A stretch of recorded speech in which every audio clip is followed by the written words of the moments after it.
Hi Cancer, my little angels, my little darlings. This is your February forecast for 2017. And on the 4th of February, good news, Venus goes into Aries in your 10th house. Now, Venus is the planet of love and beauty and creativity. And in Aries, it's much more driven than it usually would be. Now, that under normal circumstances could be an issue, but for you it's in your 10th house of career. So you're really going to be focused on making changes in that area of your life and really moving ahead with things and getting things done. Overcoming obstacles, asking for the things that you really want that you at other times may be scared of asking for. And it's also a really good time to start your own business. At the same time here at the beginning of February, you've also got Mars in Aries and you've got Uranus in Aries. Mars is drive, Uranus is eccentricity and rebellion. Aries is really about just barging through things and just getting things done. So this is a really, really good sign for you career-wise at the beginning of the month, and you can really use that energy for your own benefit to create something new. On the 5th of February, Jupiter, the lucky planet, it goes retrograde in your 4th house. And the retrogrades are really significant when it comes to the personal planets, Mercury, Mars, Venus. It's not as significant with the outer planets because they spend like half a year in retrograde, okay? So Jupiter used to rule Pisces in traditional astrology. And when it retrogrades, it's really about reevaluating and reassessing what you're doing. It's in your family sector, so your relationships, you'll become much more reflective about them and much less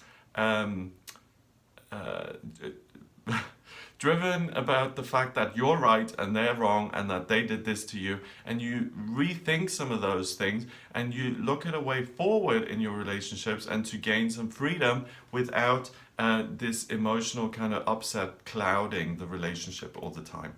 On the 7th of February, Mercury goes into Aquarius, and it does that in your 8th house. Now, you're really going to be thinking very, very clearly, very scientifically, very rationally.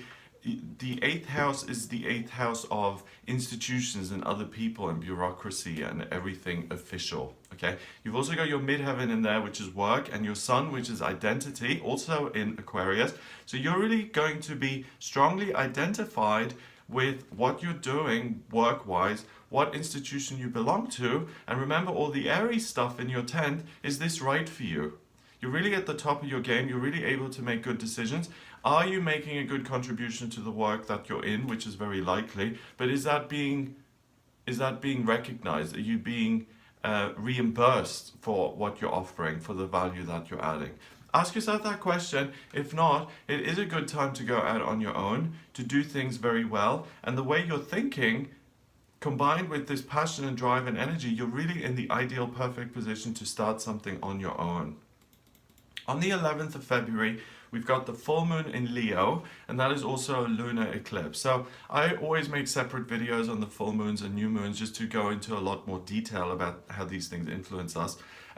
But basically, this full moon is in Leo in your 2nd house. So there's a opportunity for you to really find something and discover something and get fired up about a certain way of creating financial prosperity and abundance for yourself.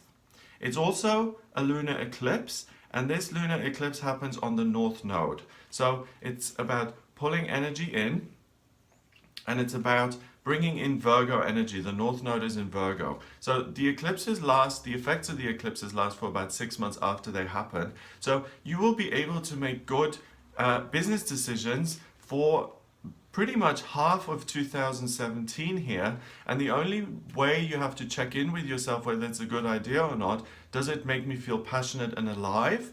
And the thinking side of things will take care of itself anyway, like doing the registering the company, setting up the space, hiring an employee, all of that stuff you will be very good at. But it's really, this is really the beginning of 2017 here for you if you're someone who's trying to get things started in terms of a new business. On the 14th of February through until the 1st of March, we've got Mars and Pluto forming a square with each other, and that means they're 90 degrees apart. That only happens once every 2 years, and it means that the threat level is really rising. Remember that Mars is the archetypal male principle. He's like the soldier. He marches through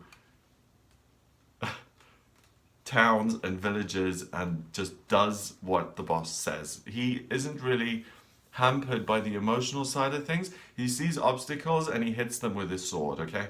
So that is in itself pretty powerful and intense in Aries.